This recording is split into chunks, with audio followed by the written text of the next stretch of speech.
So you've watched a few Baker's Dozen videos, and your confidence to start baking is soaring. Well, before you start, you're going to need a few baking essentials. Today I'll go over some simple equipment that I use all the time. A lot of this is really basic, and most of this stuff you probably already have. There are a few specialty items, but we'll get to that later. Keep in mind that you don't have to go out and buy everything all at once, nor do you have to buy the most expensive options just to get a quality piece of equipment. So first let's talk about measuring cups. I like to use both plastic and glass for my liquid measurements. Any plastic measuring cup will work fine, but I highly recommend these angled ones from OXO. What's great about these is not only are they durable, but also highly functional. The angled design allows me to see my liquid measurement not only from the side, but also from the top. This design makes it easier to get a good measurement, and also saves me from having to crouch down a dozen times to check the liquid level. I own the 1, 2, and 4 cup versions. If you're on a budget, I'd recommend just getting the 2 cup version. Next is a heavy-duty glass measuring cup. I own the 2 cup and 4 cup sizes. This is perfect for making starters or microwaving liquids. I don't have a brand preference. As long as it's sturdy and microwave safe, you really can't go wrong.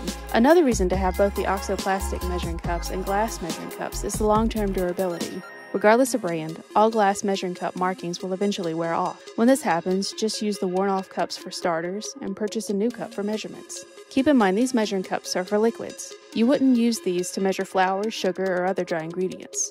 For that, you'll need a set of dry measuring cups. These measuring cups can be had in a myriad of styles, shapes, and materials, ranging from wood, ceramics, plastics, and metal. I have a strong preference for metal because they're durable, easy to clean, and tend to have less variation in measurement capacity. I recommend looking for a set with sturdy handles to prevent bending when scooping. The sizes I use most include 1 cup, 3/4 cup, 2/3 cup, half a cup, 1/3 of a cup, and a 1/4 cup. This set includes 1/8 of a cup, which I may have used twice. You can get away with one set, but if you're doing multiple recipes at once, I recommend having at least 2 sets on hand. Along with that, I have these measuring spoons. These are what I use to measure things like yeast, salt, sugar, and spices. I use these every day in my cooking and in my baking. So much so that I actually have about 3 sets altogether. Most of these sets come with a little ring so they all stay together, but I use them so much that I just take the ring off. Like dry measuring cups, do yourself a favor and grab some heavy-duty ones made from metal. Next, let's move on to the long, reachy things. I use a pastry brush to butter my pans, basting with butter or applying an egg wash to my bread. I recommend buying ones with silicone bristles as they hold up better in the dishwasher. Fun fact, almost every time I film, I forget to grab a daggum spatula. You don't need anything fancy. A decent silicone spatula will get all the scraping done with little fuss. So now we have a specialty tool. This is a Dutch dough whisk, and you use it to mix together your flour and to bring doughs together by hand. I go for this when baking things that I make by hand, such as biscuits, scones, and non-yeasted breads. It's hard to beat a good old-fashioned wooden spoon for mixing things together like a batter, or when I stir water into a sponge. I'm not even going to try to hide my bias for my favorite hand tool. This is my Dexter bread knife. As the name implies, this thing is meant to cut bread, and cut bread it does very well. It's probably the most used utensil I have in my arsenal. These knives go for $20 to $25 on Amazon, and are worth every penny. Cheap bread knives will tear at your bread loaves and ruin their appearance with jagged, sloppy cuts. Moving on to a good instant read thermometer. I recommend Thermopop, sold by ThermoWorks. These usually sell for about $35, but can be found on sale for $25 or less. Do yourself a favor and avoid brands found on Amazon. While they do give accurate temperature readings, I've had cheaper ones break or stop taking a charge after about a year. I've had the same 2 Thermopops for 3 years and have never had to change the battery or had one break. I use these every time I bake bread because it may look good on the outside, but internal temperature is what matters. You want your bread generally around 205 to 210 degrees. These are also invaluable for cooking meals to make sure your chicken is cooked all the way through or that your steak is in fact medium rare. Okay, so enough about my love affair with a thermometer. Let's talk about bowls. I have a 3-piece set from Pyrex. Any brand will do as long as it's microwave and dishwasher safe. I like to use these small ones for mixing together flour and dry ingredients before it gets dumped into the stand mixer. The larger bowl gets used for proving, and as you can see, it's quite beat up. We've been through the ringer together.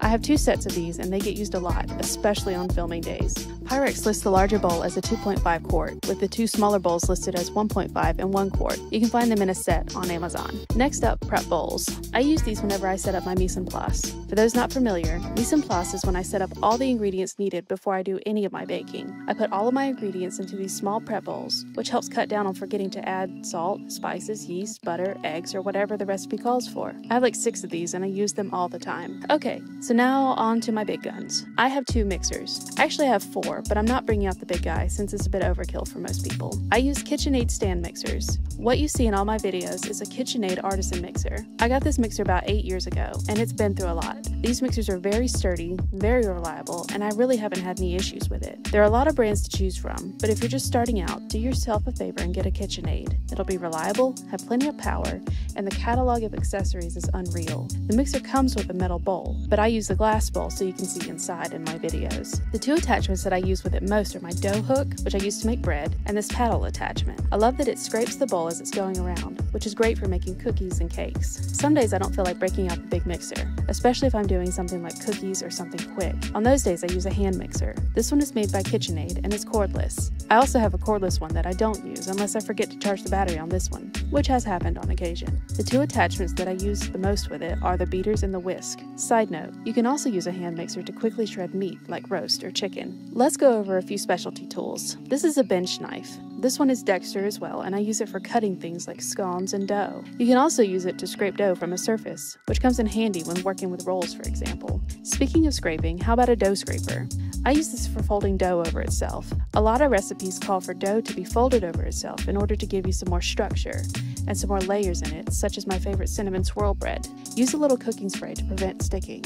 Now let's discuss pans. One of my most used pans is a standard loaf pan. My go-to is a Williams-Sonoma Gold Touch. You want a solid, heavy, metal bread pan with interior dimensions of 8.5 inches by 4.5 inches by 2.75 inches. It doesn't warp, it doesn't bend, and it holds up to the heat. You can also search for a 1-pound loaf pan on Amazon. This is a heavy bottom sheet pan. This pan is really heavy and really sturdy. It doesn't warp in the oven like most sheet pans do over time. This sheet pan is from King Arthur, but you can find heavy-duty commercial grade sheet pans on Amazon for a reasonable price as well. This sheet pan also came with a cooling rack, which I would also recommend. The cooling rack doesn't have to be heavy duty or anything. As long as you have enough surface area to place cookies or bread to cool, that's all you need. If you enjoyed this video, you can check out my maintenance video on how to keep your stand mixer clean and working properly. Thanks for watching. Until next time, see you later.